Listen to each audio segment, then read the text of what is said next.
Baba, ilikuwa ni bidii yangu kama mama nikatengeneza familia, lakini nani mwanzilishi wa familia? Jua ya kwamba kabla ya taifa kulikuwa na familia. Kabla ya kuwa na kanisa lazima tuanze na familia. Kabla tuwe na serikali lazima tuwe na familia. Kabla tuwe na sehemu ya kazi, mahali ambapo tunafanya kazi, lazima tuwe, mwanzo kabisa lazima tuwe na familia. Kwa hivyo wapendwa, familia ni zawadi ambayo ilitolewa na Mwenyezi Mungu yeye mwenyewe. Ilitolewa kama zawadi kwa sababu gani? Ilitolewa kwa sababu Mungu mwenyewe ndiye mwanzilishi wa familia. Na ningependa upate taarifa jioni ya siku ya leo. Ikiwa umejiuliza katika maisha yako ya kwamba familia ilitoka wapi, jua ya kwamba mahali ambapo familia imetoka kwake Mwenyezi Mungu kama zawadi. Japo pale mwanzo Mwenyezi Mungu aliweka familia katika hali iliyo sawa kabisa, namna ambavyo imenakiliwa katika Biblia, kitabu cha Mwanzo 1:27 mpaka 28. Biblia inasema nini? Msomaji, kama kuna mtu ambaye anasoma, tusome kwa Biblia ili isiwe maneno ya nani? Ya mhubiri hapa. Tunaambiwa nini? Kitabu cha Mwanzo 1:27 fungu lake, kitabu cha Mwanzo 1:27 mpaka 28. Nataka tuangalie na tuone vizuri familia ilitoka wapi na ilianza namna gani. Kwa hivyo leo tunaweka msingi ndio tuweze kuendelea sasa mbele. Kadri tutakapoendelea katikati ya wiki, tutaelewa familia vizuri inaanza namna gani, inafaa kutunzwa namna gani, familia inafaa kupendeza na kupeana sifa zake Mwenyezi Mungu kwa njia ya aina gani. Tutakapofika mwisho tutakuwa tumejifundisha mambo makubwa sana, namna ambavyo familia zetu yanapaswa kuweza kuwekwa. Ibilisi, maana yeye ni mharibifu, yeye ndiye kiongozi wa furugu. Mungu aliweka familia iwe mbingu ndogo, lakini bahati mbaya ni kwamba Ibilisi amefika akaweka picha tofauti, familia iweze kuonekana ya kwamba kuwa ni nini? Ni jehanamu. Tumesema familia, Mwenyezi Mungu na mapenzi yake Mwenyezi Mungu, familia inapaswa kuwa mbingu ndogo, lakini Ibilisi amekuja akapaka picha tofauti ya kwamba pale ni kituo cha kufurugu. Leo hii tunapoongea, wapendwa, wengi wameumizwa kwa sababu ya familia. Tunapoongea leo, wengi wanavumilia kuwa ndani ya familia. Kuna wengi ambao wana struggle, wanang'ang'ana na maisha ya familia. Kuna wengi leo ambao wanapigana ndani ya familia. Kuna wengi leo ambao wamegeuza familia zao kuwa ni uwanja wa vita. Kuna wengi leo, wapendwa, ambao upendo ulipaswa kutawala ndani ya familia, lakini tunapoongea siku hii ya leo, shida tulio nayo, upendo umepoa ama umepotea kabisa. Wengi leo wanaishi kusurvive. Wengi leo ndani ya familia wanaishi tu kuvumilia, labda kwa sababu wengi wanasema kwa sababu ya hawa watoto ndio niko kwenye hiyo familia. Nikipewa nafasi, wanauliza swali moja: ukipewa nafasi leo na yule ambaye mumetengeneza familia pamoja, baba na mama, ukipewa nafasi siku hii ya leo ya kwamba tutengane kidogo kwa dakika chache alafu turudiane, ni wangapi watarudiana? Ni wachache sana. Kwa sababu gani? Kuna wengi ambao wanasema marriage is a scam. Kuna wengi ambao wanasema laiti ningejua singeoa yule ambaye nimemwoa siku hii ya leo. Laiti ningejua hatungeishi tena na huyu ambaye tunaishi kwa sasa. Kwa sababu Ibilisi amegeuza kitu kizuri ambacho Mwenyezi Mungu aliweka kuwa zawadi, watu waje kwa pamoja na waweze kuishi. Ibilisi amegeuza kuwa kitu ambacho ni kibaya. Kitabu cha Mwanzo 1:27 fungu lake la 28. Sijui kama kuna msomaji amepata. Inasema hivi: Mungu akaumba mtu kwa mfano wake. Endelea. Kwa mfano wa Mungu aliumba mwanaume na nani? Na mwanamke aliwaumba. Endelea dada yangu mpaka 28. Ndiyo. Mungu akawabariki. Mungu, jambo la kwanza, shika kwa makini jioni ya siku hii ya leo. Mwenyezi Mungu ndiye alifanya design, akaketi chini na kisha akajiuliza na wale wote ambao walikuwa kwenye sehemu hiyo ya uumbaji, ambaye ni Mungu Baba, Mungu Mwana na Roho Mtakatifu, wakaketi chini wakasema, tutaumba mwanadamu kwa njia gani? Wakaumba mwanadamu, mwanaume na mwanamke. Mungu akawaambia, saeni.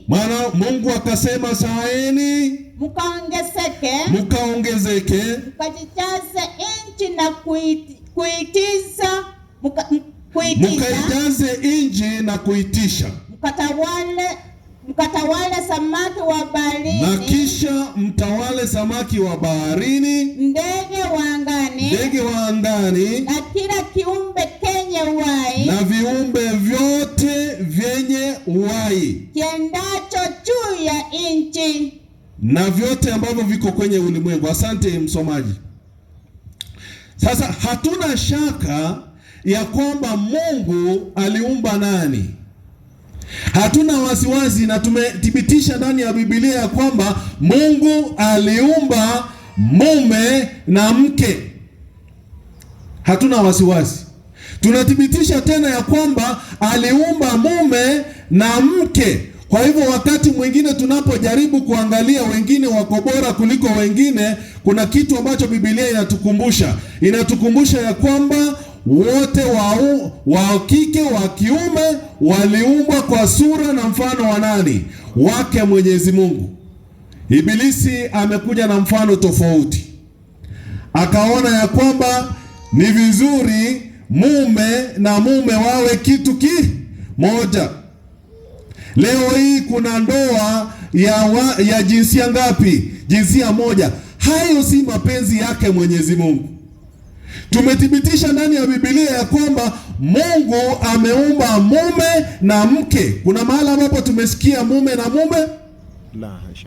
Hakuna mahali ambapo tumesikia tena mke na mke waje pamoja na wawe nini? Kitu kimoja. Ibilisi ameleta tena picha tofauti ya kwamba waweza kuishi peke yako na ukasurvive. Hayo si mapenzi yake Mwenyezi Mungu. Katika ulimwengu tulio ndani yake saa hii, kuna watu ambao wanasema si lazima niolewe, si lazima niwe kwa familia, naweza jitafutia watoto na niishi na niweze kusonga mbele. Nani alikuambia?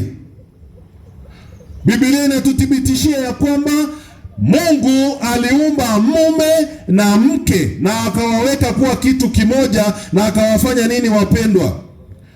Akawabariki. Akawabariki kwa uzazi, akawabariki kwa kazi ya mikono yao na kuwapatia kazi. Kazi, tumesikia kazi walipewa ni kazi gani? Walipewa kazi ya kufanya nini? Ya kutawala na kutisha na kuwa juu ya vitu vyote. Nauliza swali jioni ya siku ya leo, tuko juu ya vitu ama vitu viko juu yetu? Mapenzi yake Mwenyezi Mungu, mume na mke mnapaswa kuwa juu ya vitu vyenu. Kama ni mali, mwapaswa kutawala mali, si mali watawale. Kama ni watoto, mapaswa kuwa juu ya watoto wenu, si watoto wawafanye nini? Wawatawale. Mapenzi yake Mwenyezi Mungu alipeana uzito kwake mwanadamu. Alipeana uzito na uwezo mkubwa kwako wewe mwanaume, kwako wewe mama ambaye unanisikia, ama mwanamke ambaye unanisikia. Mwenyezi Mungu akasonga mbele zaidi, akatupa jukumu la kuweza kutenda kazi zetu. Kwa hivyo ewe mwanaume ambaye unanisikia, wahitajika kusimamia familia yako vizuri kama mwanaume. Kuna wanaume wengi ambao wametelekeza majukumu yao. Badala wasimame wawe vichwa ndani ya boma, wao ndio wameachia wamama jukumu yote. Na wamama leo ndio wamevaa viatu mara mbili. Ukikutana na mwanaume amelewa, mwanaume ambaye yuko irresponsible, mwanaume ambaye ametelekeza majukumu ya familia yake, haya hayakuwa mapenzi yake Mwenyezi Mungu pale mwanzo. Mungu aliumba mwanaume na mwanamke na kisha akapeana responsibilities kwa kila mmoja wetu. Lakini angalia siku hii ya leo, wale ambao wanateseka usiku na mchana wakilia ni wamama ambao wameachiwa jukumu kubwa. Kuna wamama ambao wameachia wazee wao jukumu kubwa. Utakapomwona baba wa familia ameenda kiwango ambacho anafanya kazi gani, amebebeshwa kazi zote, haikuwa mapenzi ya Mungu hivyo. Mapenzi yake Mwenyezi Mungu ni majukumu ndani ya familia zetu tuweze kubeba kwa pamoja, maana sisi ni kitu kimoja. Mama baba aliacha wazazi wake na akaja mkaungana wote kwa pamoja mkawa kitu kimoja. Kwa hivyo kama kuna kitu ambacho inapaswa kupendeza sana ni familia. Familia ndiyo jambo ambalo lahitajika kila mmoja wetu aweze kuienzi. Kwa sababu gani? Hapo ndio chemichemi ya maisha yote katika dunia tulio ndani yake. Kuna wengi ambao sasa hivi wana mpango wa kuachana. Kuna wengi leo ambao kwa bahati mbaya wameachana. Kuna wengi leo ambao kwa bahati mbaya mwingine ameongezwa. Mpango wake Mwenyezi Mungu ilikuwa ni mwanaume moja, mke moja. Lakini leo kuna wengi ambao wameongeza wake, wametoka mke wa kwanza, labda mke wa kwanza bado yuko, wa pili tena ameongezwa, watatu ameongezwa, na hata nje ya ndoa kuna wale ambao wamepakwa rangi vizuri. Siku hizi tunaita nini? Mpango wa kando. Hayakuwa mapenzi yake Mwenyezi Mungu. Mapenzi yake Mwenyezi Mungu ilikuwa ni mume moja, mke moja, na tuweze kushirikiana wote kwa pamoja kuwa mwili mmoja, na tuweze kusonga mbele kulingana na baraka zake Mwenyezi Mungu. Lakini leo kwa sababu ya tamaa na kwa sababu ya Ibilisi ambaye ameleta majaribu katika familia zetu, watu wamesambaratisha familia zao. Kuna wengi ambao walianza vizuri, walianza na mke wake vizuri, wakaanza na bwana wake vizuri pale manyumbani kwetu. Tulipofika kwenye majani chai hapa, tatizo likaingia.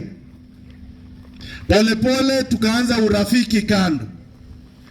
Sasa leo tuna mke wa hapa majani chai, tuna mke wa nyumbani, kwa sababu ambazo mtu hawezi akafanya nini?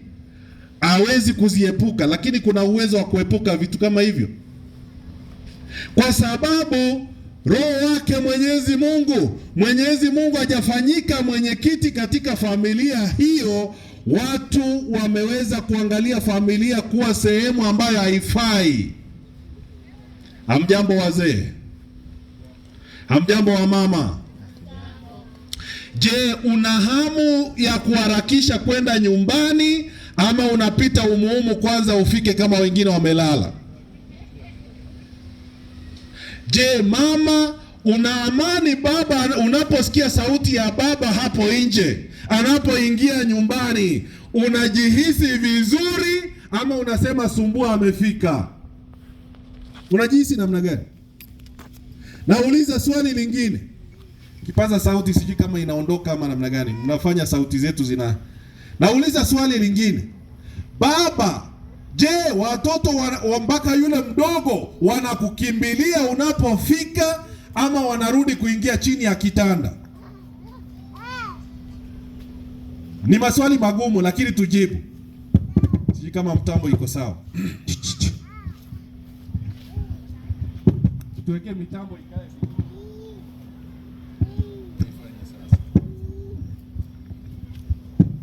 Fundi wa mitambo akae hapa. Amen. Iko sawa? Nimeshika vibaya. Mafundi wa mitambo, mtuwekee vizuri, tupeane ujumbe. Ndio tunaanza. Kitabu cha Zaburi 127. Fungu lake ni la kwanza. Biblia inasema nini?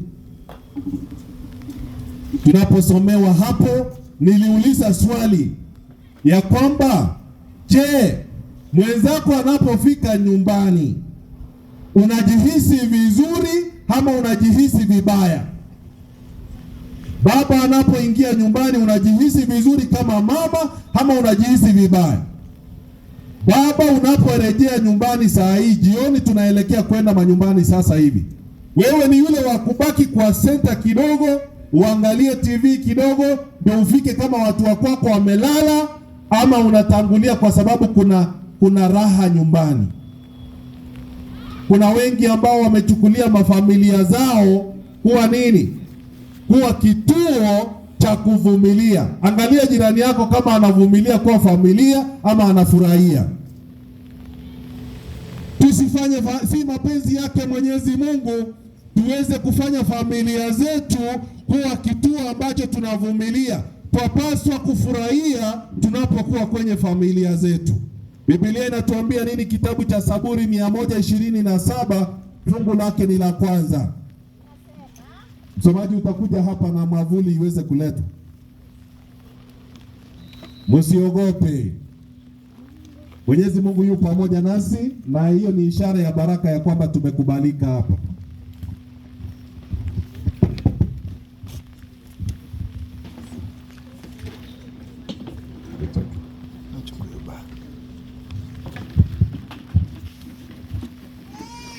All right.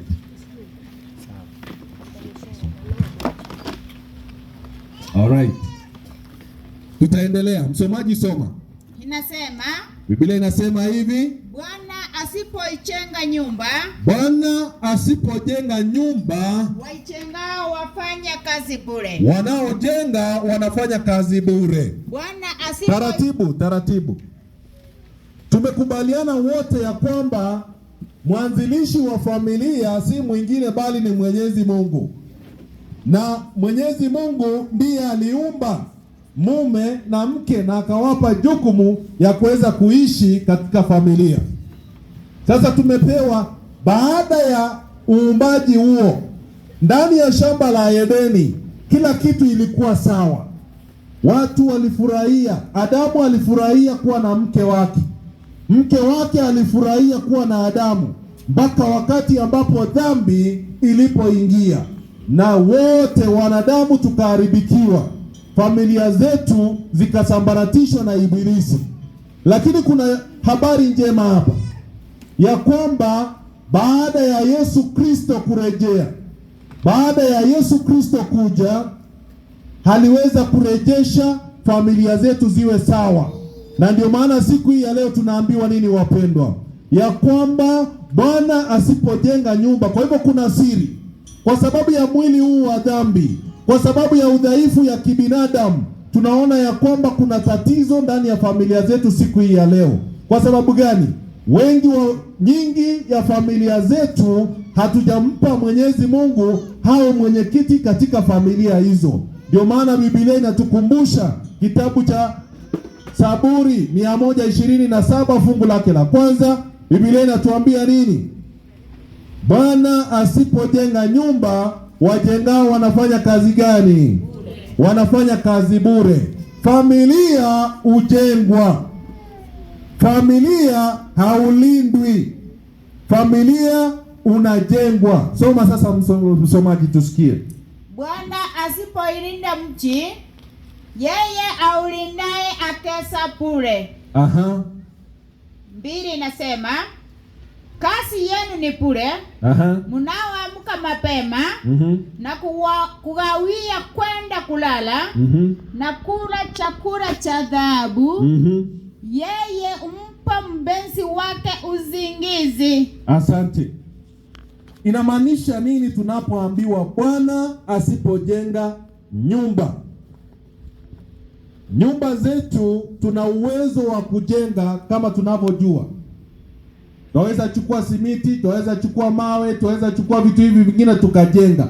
Lakini inamaanisha nini?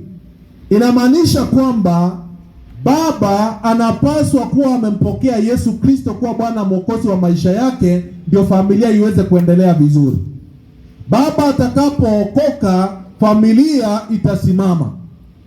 Mama atakapompokea Yesu kuwa Bwana Mwokozi wa maisha yake, atakapookoka, hawa wawili watakapookoka, tutakuwa tunawaona waumini ndani ya familia, na kwa hivyo Roho wake Mwenyezi Mungu atakuwa anawaongoza.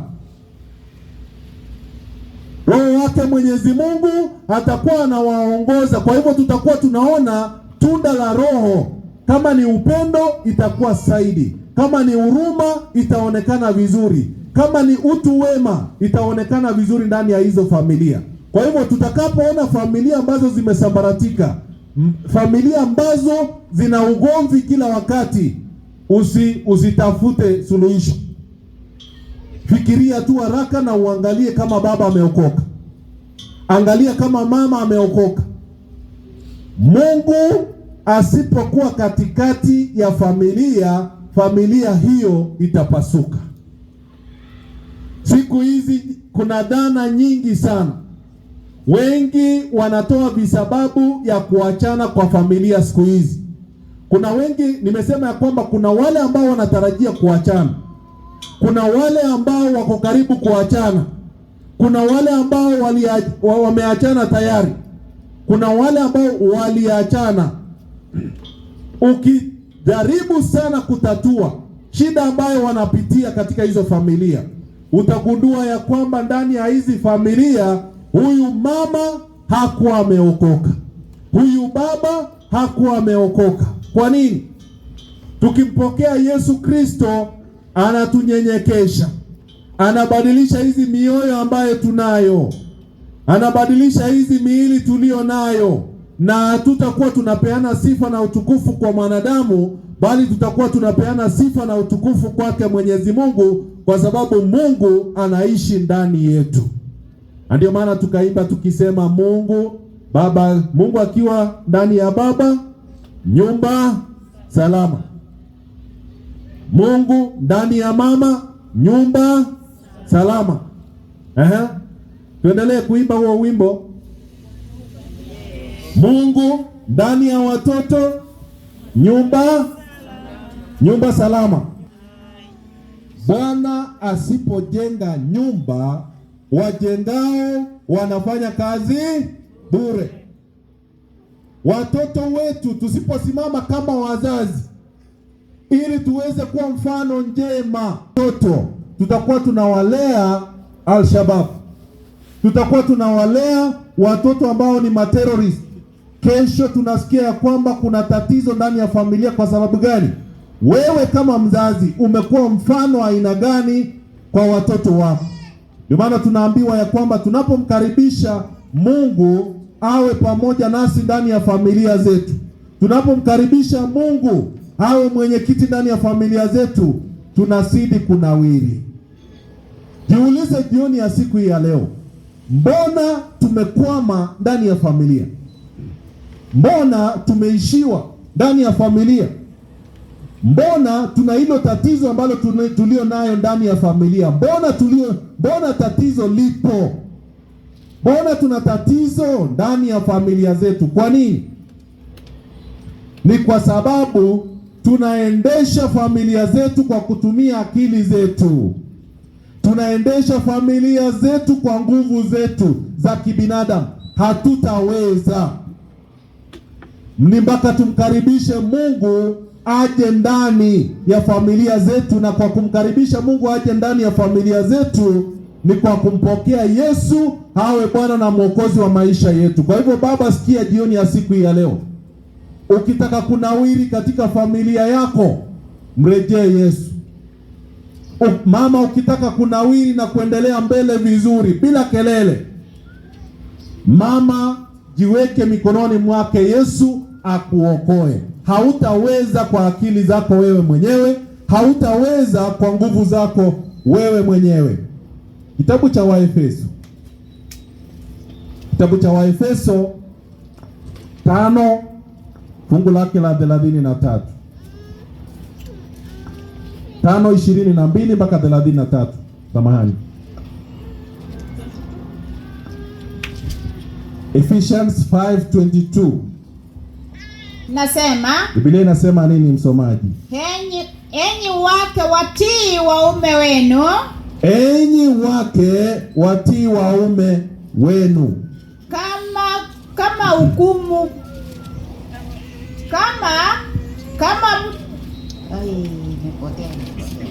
Haya, msomaji anapoendelea kutafuta kuweze kusoma 5:22, tukiendelea kwa utaratibu huo. Anapoendelea kutafuta, sikia ujumbe huu. Ujumbe ndio huu, ya kwamba tunapofanya Mungu awe mwenyekiti katika familia zetu, kuna siri ambayo Yesu analeta.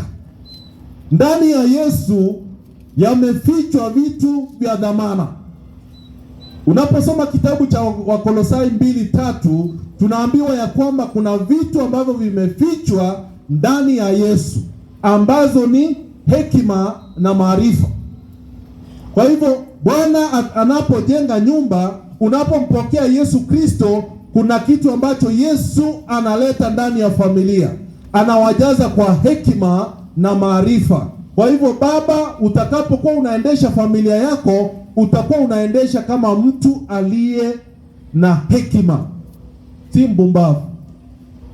Mama, utakaposhughulikia masuala ya familia kwa ujumla, utakuwa unashughulikia familia yako kwa sababu una Yesu, utakuwa unashughulikia kwa njia ya hekima. Utakuwa unashughulikia familia yako kwa njia yenye nini? Maarifa. Kwa sababu una siri. Kuna siri ambayo Yesu analeta ndani ya familia. Tunajazwa kwa hekima na maarifa. Sasa sikia, Yesu atakapotujaza kwa hekima na maarifa, familia zetu zitabaki kuwa nini? Kuwa mahubiri.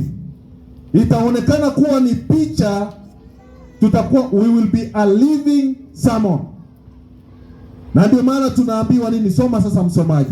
Inasema, enyi wake watii waume zenu. Tutakuwa na uwezo wa kutii waume zetu kama wake peke yake, kama Yesu yuko ndani ya mama, kama kumtii Bwana wetu. Sasa sikia kwa utaratibu tu, katika eneo ambayo tuko kwa sasa, dunia tulio ndani yake kwa sasa, je, ni rahisi kwa mama aweze kumtii? Biblia inasema nini msomaji? Soma. Kama maana, ngoja kidogo, anza vizuri. 22, Biblia inasema nini? Enyi wake. Enyi nani? Enyi wanawake, enyi wake watiini waume zenu. Hasa angalia, mwambie jirani yako, hii kitu ni practical ama ni uongo?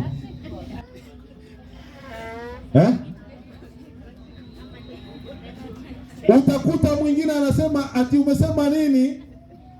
Ati umesema nini msomaji? Enyi nani? Enyi wake. Enyi wake waheshimu nani? Waume zenu. Unapata mwanamke anasimama anasema nikufe, niheshimu nikufe. Ati fanya nini? Ati mimi. Utakaposikia ndani ya familia yako umeitwa mtu ati nifanye nini? Niheshimu mtu Si mtu alinileta, mtu alinileta, nimemzalia watoto, kwa hivyo anataka nini ingine? Nifanye nini? Ati niheshimu. Lakini Biblia inatuambia nini? Kwa sababu tumeanza huko nyuma vizuri, ya kwamba tunapomkaribisha Yesu Kristo awe ndani ya maisha yetu mwanzo, tutakuwa tumeokoka. Sasa utakuwa na nini ndani ya moyo wako? Roho Mtakatifu atakunyenyekesha ewe mke, na utatii nani? Mume wako. Biblia inatushauri, sikia, Waefeso hapo tumesoma vizuri, Waefeso 5:22 imeanza vizuri ikisema nini? Kwa wake watiini waume zenu. Ibilisi anasema nini saa hii? Haki yetu. Wanaume wanafanana na nani? Wanawake wanafanana na wanaume. Na hata tumeenda kiwango ambacho tunasema nini? What who can do? What a man can do, a woman can do better. Nani alisema? Imeandikwa wapi? Tunaambiwa ya kwamba wanawake mnapaswa kufanya nini? Kuwatii waume zenu. Kwa hivyo kutii ni kwa wanawake. Na msikie kwa taarifa yenu, waume zenu. Songa msomaji, tusikie tena. Kama kumtii Bwana wetu. Endelea mbele. Kwa maana mume ni kichwa cha mkewe. Kwa maana mume ni nani? Kichwa cha mume ni kichwa cha nani? Cha mkewe. Sasa can do better inatoka wapi? Kama umefika kiwango cha kudhalilisha mume wako, wengine ukiona, ulimwona siku za kwanza vizuri, siku za kwanza akikuchukua ulimwona alikuwa sawa, alikuwa wa maana, alikuwa na sura nzuri, lakini wakati mlipozidi kuendelea, nywele zikaondoka, meno yakang'oka, alafu akachuchumaa kidogo. Sasa saa hii si yule wa kwanza, yule umeanza kumdhalilisha. Ulimjua mume wako hakiwa na fedha, sasa hivi ameishiwa, unaanza kumdharau mume wako. Unaambiwa, ewe mwanamke, kama ulikubali ya kwamba nimekubali, japo siku hizi wengi hawafanyi hivyo. Ndio maana umuhimu wa ndoa, harusi inapofanywa watu wanasema nini? Mimi fulani wa fulani nimekubali wewe kumchukua kama nani? Awe mume wangu wa maisha. Mpaka nini tutenganishe? kifo.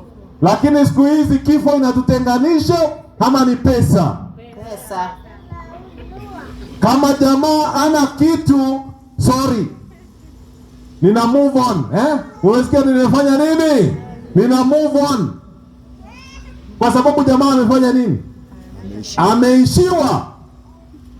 Sasa umeambiwa, kama ulisema I do, wewe kama mwanamke ulisema I do, Biblia inakushauri, inakuambia umtii. Hata kama ameishiwa, umtii. Hata kama amefanya nini? Hata kama ni kibogoyo, mtii. Hata kama ana ubara, fanya nini? Mtii. Hata kama haonekani si mtu. Wajua siku hizi ukisikia mama umeanza kuongea vibaya kuhusu bwana, kuhusu baba wa nyumba. Wajua siku hizi kuna tabia ambayo imekuja, mama akifika kama shughuli zingine, kwa mfano kama mahindi iko nje, kama kuni haikutolewa hapo nje, kama kuna tu vitu ziko hapo nje, alafu unajua kuna ule kijana wako mkubwa ako hapo kwa nyumba, si ndio? Ukisikia mama akisema kuna wengine wamekaa tu hapa kwa nyumba, badala ya washughulikie kuni na vitu hivi vingine, ujue ya kwamba kuna itilafu.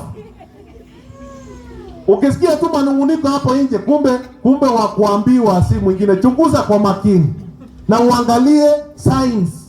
imeandikwa kwa ukuta hapa. Utasikia mama, wewe tukitoka, wengine wanakaa tu kwa nyumba hapa, kazi ni kuwatch tu TV. Si watoto wanaambiwa. Mtoto mkubwa ako hapa ndani ya nyumba. Hata ukiona nani yuko hapa kwa nyumba, si ni baba? Sasa unaambiwa mama ni kutii. Tusonge mbele sasa, tusikie baba afanye kazi gani? Kama Kristo naye ni kichwa cha kanisa. Naye ni mwokozi wa mwili la kanisa. Kama vile kanisa limtivio Kristo, vivyo hivyo wake wao wawatii waume sao katika kila jambo. Asante. Haya, songa kwa wanaume sasa. Wanaume mnapaswa kufanya nini? 25. Henyi waume wapendeni wake zenu kama Kristo. Ngoja. Biblia imesema nini? Wake ni kufanya nini?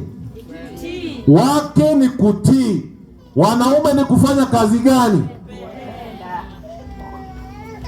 Wanaume ni kupenda wake zenu. Pendeni wake zenu. Angalia mke wako kama yuko hapa saa hii, mwangalie aliye karibu nawe ni mke wako ama ni bwana wako. Wanaume tunaambiwa ya kwamba tupende hawa wanawake. Tuwapende hawa wanawake. Weka mitambo ikae vizuri. Sijui kama tunaambiwa ya kwamba wanaume kazi yetu ni kuwapenda. Utakapoona baba anatangulia mbele alafu mama anamfuata kutoka nyuma, upendo uliondoka. Utakapoona, niulize tu swali rahisi kwa sasa hivi. Wakati ambapo tulichumbiana na tukaja kwa pamoja, kuna majina ambayo tuliitana.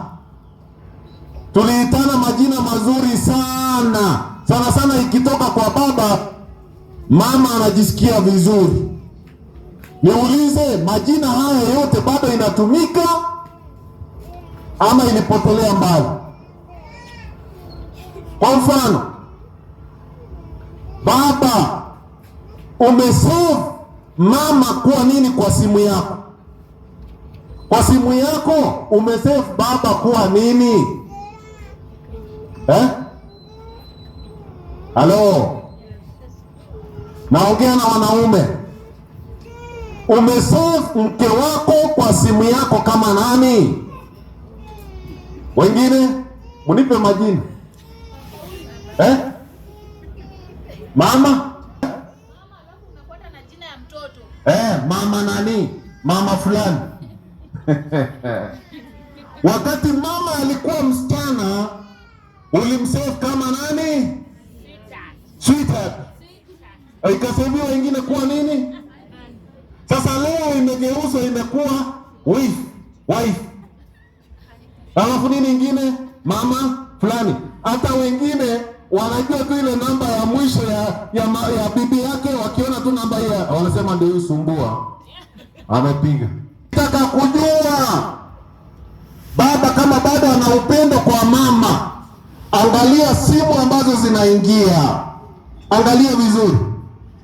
Simu ya mama ikilia, sura ya baba inakaa namna gani? Utajua kama tuko kazi, utajua ya kwamba hii simu ambayo imeingia ni simu ya mama. Kwa sababu gani? Kwa sababu baba kidogo atapiga stop, halafu sura inaanza kukunjana, halafu ukisikia halo ama wengine wanafanya nini? Sema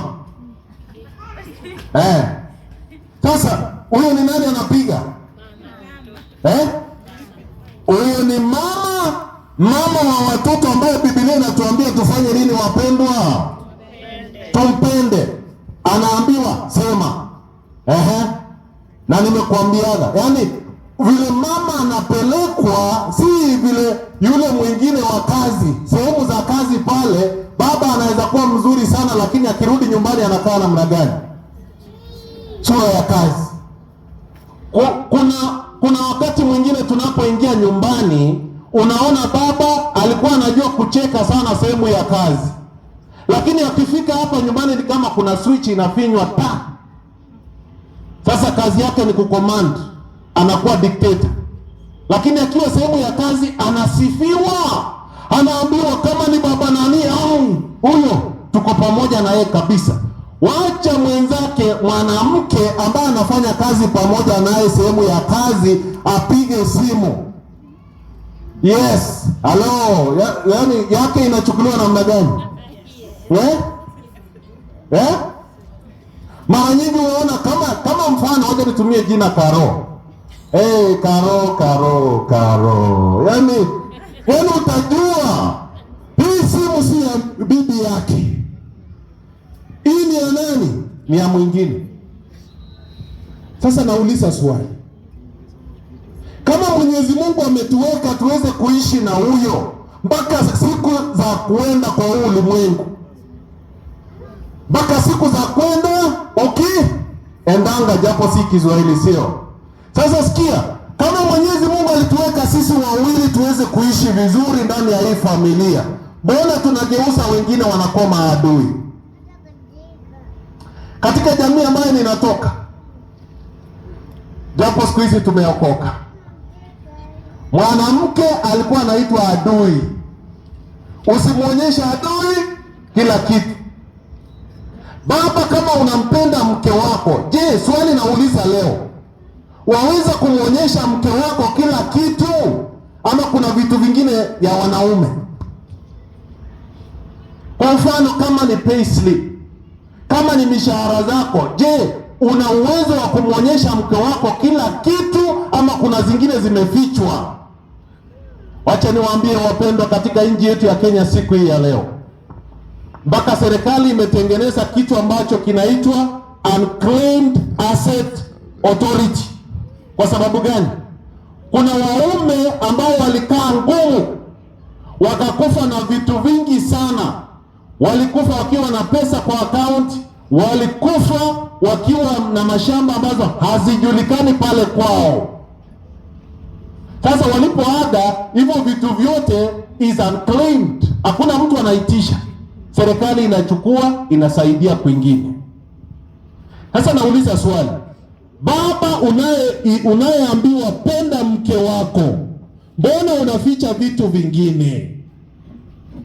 Mbona tunaacha vitu vingine? Kwa mfano, sasa hivi katika sehemu ya kazi umeandika mke wako kuwa nani? Next of kin. Sehemu ya kazi umeandika nani? Ukiulizwa swali, je, umeandika mke wako ama umeandika baba yako ama mama yako? Na ukiulizwa swali unasema huyu ni adui. Usimuonyeshe mwanamke kila kitu, atakumaliza. Nani alisema? Biblia inatushauri jioni ya siku ya leo. Sikizeni wapendwa, kitabu ni kile cha Waefeso 5:22. 22 ni wake watii waume wao. 25 waume wapende nani? Wapende wake zao. Upendo hauna mipaka. Kama tumeokoka na tumemkubali Yesu Kristo awe Bwana na Mwokozi wa maisha yetu, hatutakuwa na mipaka kwa upendo wetu. Hatutakuwa na mipaka kwa kutii waume zetu. Tutakuwa huru na tutakuwa wazi kabisa kwa vitu vyote ambavyo tunatenda. Kila ambacho ninafurahia kwa ulimwengu ni kwamba tunaondoka. Uwe mawe, uwe mwepesi, uwe sawa, sisi wote itafika wakati ambapo tunafanya nini? Tunaondoka. Sasa kuna haja gani ujikaushe? Usionyeshane upendo kwa mke wako, usinyenyekee na kumtii mume wako. Mbona? Msomaji, tuendelee. 26 25 haikuisa, inasema ndio, kama Kristo naye aliwapenda kanisa akajitoa kwa ajili yake, hivi makusudi alitakaze na kulisafisha kwa maji katika neno. Endelea. 27 apate kuchileta kanisa tukufu lizilo na hila wala kunyanzi wala lolote kama hayo, mbali liwe tukufu lizilo na mawaa. Asante msomaji. Kwa sababu ya wakati, leo tu tumetengeneza foundation kidogo. Leo ilikuwa ni kuonja tu, ndio tuanze sasa mafundisho rasmi tunaposonga mbele. Nataka nikupe tumaini jioni ya siku hii ya leo. Huenda familia yako imekuwa baridi. Huenda familia yako tunanyamaziana, imekuwa wa kunyamaza, haina mbele wala nyuma. Unavumilia tu tuone siku ya kesho, na unavumilia tu kwa sababu huyu amekuleta, na kwa hivyo unavumilia ukiona tu mbele. Labda umekosa matumaini, labda familia yako imejaa na matatizo ya vita, furugu kila wakati. Hauna amani mama, hauna amani baba. Labda mumegawanyika ndani ya familia yenu kwa sababu ya fedha, maana fedha ndiye chemichemi ya maovu yote. Huenda ndani ya familia yako imekuwa kama mwiba ambao unavumilia tu, imekudunga na unavumilia tu. Huenda umebeba mzigo ndani ya hiyo familia ya kutosamehe. Wajua kuna watu saa hii hawasalimiani ndani ya familia kwa sababu wameshikilia makosa ambayo iliwahi fanyika na wako na mzigo ya kutosamehe. Labda familia yako inapitia hali ngumu katika maisha ya kiroho. Nataka nikupe habari njema jioni ya siku hii ya leo, ya kwamba Mungu ana uwezo wa kujenga tena, ya kwamba Mungu ana uwezo wa kurejesha tena familia kulingana na namna ambavyo alifanya na pa mapenzi yake yaweze kutendeka. Mungu ana uwezo wa kufanya ukarabati, wa kurekebisha ndoa ambazo zimevunjika. Mwenyezi Mungu ana uwezo wa kuleta mwangaza kupitia Yesu Kristo katika familia ambazo zina giza. Mungu ana uwezo wa kuweza kurejesha watoto ambao wamepotea, na ana uwezo wa kulinda tena, maana yeye ni mchungaji mwema. Wiki hii tuna wingi wa matumaini ya kwamba familia nyingi zitapata tena mwangaza katika jina la Yesu. Wiki hii tuna matumaini makubwa sana ya kwamba familia zote ambazo zilikuwa baridi zitarudi kwa joto katika jina la Yesu. Tuna wingi wa matumaini ya kwamba baada ya wiki hii hapa maeneo ya Flower 2 ama Botanicals, Mwenyezi Mungu ana uwezo wa kurejesha amani katika familia ambazo zina furugu, zina matata ndani yake, zina mchanganyiko. Mwenyezi Mungu ana uwezo wa kushukisha mizigo yote ambayo tunabeba, mizigo ya kutosameana ndani ya familia katika jina la Yesu. Yesu anasema, njooni kwangu ninyi nyote msumbukao na kulemewa na mizigo, nami nitawapumzisha. Huyo Yesu yuko tayari kwa wiki hii uweze kuleta mizigo ya familia yako ambayo umesumbuka kwa muda mrefu, umletee kwa mikono yake, na bila shaka utaondoka ukiwa huru kabisa, na familia zetu zitanawiri katika jina la Yesu. Amen. Kama ni ombi lako jioni ya siku ya leo, nataka nifanye maombi kwa ajili ya familia zetu. Wajua tatizo ambalo unapitia ndani ya familia, at least kwa sababu ibilisi yuko katika ulimwengu tulio ndani yake, kuna changamoto ambayo unapitia kwa familia yako siku hii ya leo, nataka usimame kwa miguu yako, na kama unatusikia mahala popote unapotusikia, tunafanya maombi spesheli kwa ajili ya familia zetu. Kama wahitaji maombi ya familia, hata kama si kwako, kuna familia ambayo unajua hawalali usiku, wana matatizo mengi, hawakai na amani, wanafurugana kila wakati. Kama unahitaji ombi kama hilo, mahala popote ulipo, tulia kwa ajili ya maombi. Kama kuna mtu ambaye anahitaji ombi la familia, tafadhali simama kwa miguu yako. Na wale ambao wanatusikia kwa sauti, mahali popote mlipo, mtulie kwa ajili ya maombi. Tusimame kanisa kwa ajili ya maombi. Tusimame kwa ajili ya maombi tunapoombea familia zote ambazo tunawakumbuka jioni ya siku ya leo. Naomba tuchukue nafasi, tumkaribishe Mungu katika familia zetu. Tumkaribishe Mungu aweze kutuletea msamaha jioni ya siku ya leo. Ongea na Mungu, ongea na baba yako ambaye. Omba Mwenyezi Mungu aweze kuturejeshea umoja ndani ya familia zetu.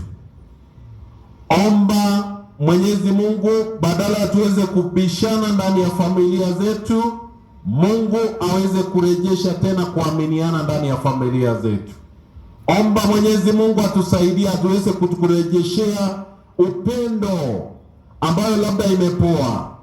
Omba Mwenyezi Mungu aweze kubadilisha mioyo yetu, aweze kubadilisha mioyo yetu, wake zetu aweze kuheshimu waume wao. Omba Mwenyezi Mungu atusaidie, aweze kurejesha waume zetu waweze kupenda wake zao, na zaidi ya yote waweze kushughulikia familia zao kwa njia moja au nyingine. Mwambie Mwenyezi Mungu leo, jenga tena nyumba yangu. Mwambie Mwenyezi Mungu leo, Baba, rejesha upendo katika ndoa yangu. Mwambie Mwenyezi Mungu leo, nahitaji amani, nahitaji umoja, nahitaji uponyaji katika ndoa yangu, katika nyumba yangu, na kuhitaji Mungu. Ndipo uweze kusimama imara na kusema, mimi na nyumba yangu tutakutumikia Mungu. Omba Mwenyezi Mungu tunapoenda mbele zake kwa maombi. Omba huyu Mwenyezi Mungu ambaye alisimamisha. Omba huyu Mwenyezi Mungu ambaye alitupa familia katika shamba la Edeni. Omba huyu Mwenyezi Mungu aweze kujenga tena familia ambazo zimevunjika. Omba Mungu tena aweze kutupa moyo wa kuweza kurejea na aweze kusisimua tena na kuuisha tena familia, ndoa zetu. Na Mungu akusaidie uwe mzazi ambaye una uwezo wa kulea watoto wako vizuri. Omba Mwenyezi Mungu aokoe watoto wako. Labda kuna mtoto ambaye anakusumbua, watoto ambao wamekusumbua. Jioni ya siku ya leo, omba Mungu harejeshe watoto wako.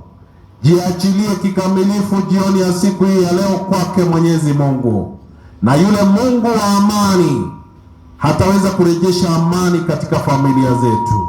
Ule Yesu ambaye ni mshindi kila wakati ataleta ushindi katika familia zetu. Baba na Mungu wetu uishe juu mbinguni, sifa na utukufu ni kwako Mungu. Jioni ya siku hii ya leo, katika mkutano huu, tumekuja mbele zako jinsi tulivyo Mungu. Mwanzo ni kutubu kwa ajili ya dhambi na makosa yetu. Baba, tumesimama kwa niaba ya kila familia, ya kwamba Mungu tuhurumie na utusikie na utusamehe. Baba, tunaomba msamaha kwa ajili ya wababa wote. Baba, tunaomba msamaha kwa ajili ya wamama wote. Tunaomba msamaha kwa ajili ya watoto wote, kwa ajili ya vijana wote, kwa ajili ya familia zetu. Mungu, tunaomba msamaha kwa ajili ya wao wote. Baba, tunasema ni asante maana umetuweka kwa familia. Baba, tunasema ni asante, maana umekuwa mwaminifu kwetu. Asante maana umetusimamisha na umetuimarisha. Baba, tunaomba kwa ajili ya familia ambazo zimesambaratika jioni ya siku ya leo, ya kwamba Mungu rejesha. Baba, kuna wapendwa ambao wanafikiria namna ya kuachana sasa, lakini Mungu naomba rudisha upendo, rudisha msamaha, na watu wako waweze kurejea tena, wasimame imara. Baba, wapendwa wengi ambao wamesimama hapa jioni ya siku ya leo, wana kila sababu ya kuja mbele zako Mwenyezi Mungu, wakileta maombi yao. Naomba Mungu ya kwamba uweze kuwahurumia kwa moyo mkunjufu. Mungu, namna ambavyo wamekuja, Baba, wahurumie. Hurumia familia zetu, geuza mioyo yetu, ili wake zetu waweze kuheshimu waume, ili waume waweze kupenda wake wao, pamoja na watoto wao na familia zao kwa ujumla. Baba, kama kuna zawadi nzuri ambayo tunapaswa kufurahia katika ulimwengu huu, ni kufurahia familia, kwa sababu umesimamisha. Mungu, endelea kuwa pamoja nasi kila wakati.